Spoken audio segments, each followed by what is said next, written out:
നമ്മുടെ ഇന്നത്തെ ഫുഡടി കള്ള് ഷാപ്പെന്നാണ് കേട്ടോ. അല്ലെങ്കിലും കള്ള് ഷാപ്പിലെ ഫുഡിന്റെ ടേസ്റ്റ് അതൊന്ന് വേറെ തന്നെയാ. ഇത് നമുക്ക് വേറെ എവിടെ പോയാലും കിട്ടൂല. ഇനി ഇത് കണ്ടിട്ട് കള്ള് കുടിച്ച് വണ്ടി ഓടിച്ചൊന്നും പറയരുത് കേട്ടോ. ആ സെൻട്രലിലെ ക്ലാസ് അമ്മയും മരുമോളും കൂടി അടിച്ചതാ. ഇത് മൂന്നാറിന്ന് തിരിച്ച് ഇറങ്ങുന്ന വഴിക്കാട്ടോ നമ്മൾ കഴിച്ചത്. എന്തായാലും നല്ല ഫുഡായിരുന്നു. അങ്ങനെ ഫുഡെല്ലാം കഴിച്ചതാ. പോരുന്ന വഴിക്കാണ് ദേ ഒരു വണ്ടി കുട്ടികൾ, നമ്മുടെ വീഡിയോ കാണുന്ന കുട്ടികൾ കേട്ടോ. അതിൻ്റെയൊക്കെ നമ്മുടെ ബസ്സൊക്കെ ചോദിക്കുന്നുണ്ട് കേട്ടോ.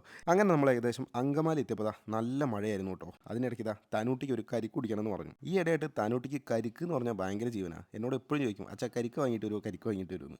അങ്ങനെ പോകുന്ന വഴിക്കൊക്കെ ഇതാട്ടപ്പോൾ പരിപാടി. അല്ലെങ്കിലും യാത്രയുടെ ഇടയിൽ അധികം തനൂട്ടി ഫുഡ് കഴിക്കൂല, ഹോട്ടൽ ഫുഡ്. പോകുന്ന വഴിക്ക് ഇതുപോലെ ഫ്രൂട്ട്സ് ഒക്കെ ആയിട്ടാണ് ആൾ കഴിക്കുക. ഏതായാലും അങ്ങനെ നമ്മൾ തിരിച്ചിപ്പോൾ വീട്ടിലേക്ക് പോയിക്കൊണ്ടിരിക്കുകയാണ്. പോകുന്ന വഴിക്ക് തൃശ്ശൂർ എത്തുന്നവരെ നല്ല മഴയായിരുന്നു. അങ്ങനെ വീട്ടിലെത്തിയപ്പോൾ ഒരു സർപ്രൈസ് ഉണ്ടായിരുന്നു. വേറൊന്നുമല്ല, ഫ്രണ്ടിൽ തന്നെ ഒരു പാർസൽ വന്ന് കിടക്കുന്നുണ്ട്. ഇത് വേറൊന്നുമല്ല, ഒരു വാച്ചാണ്. ഇത് ഇത്രയും പെട്ടെന്ന് വരുന്നത് ഞാൻ വിചാരിച്ചില്ല. അതുകൊണ്ടാണ് സർപ്രൈസ് എന്ന് പറഞ്ഞത്. ഇനി ഈ ഒരു വാച്ചിന്റെ പ്രത്യേകത എന്ന് പറഞ്ഞാൽ ഇതിന്റെ റേറ്റ് തന്നെയാണ്. ഏകദേശം 9,000 രൂപ ഇതിന്റെ റേറ്റ് വരുന്നുണ്ട്. പക്ഷേ എനിക്ക് കിട്ടിയത് വെറും 1,899 രൂപയ്ക്കാണ്. ഇതിന്റെ ഓഫർ ഇപ്പോഴും തീർന്നിട്ടില്ല കേട്ടോ. അപ്പം നിങ്ങൾക്കും ഈ ഒരു വാച്ച് പർച്ചേസ് ചെയ്യണമെന്നുണ്ടെങ്കിൽ ഈ വീഡിയോയിൽ തന്നെ ഞാൻ ടാഗ് ചെയ്ത് വെക്കുന്നുണ്ട്.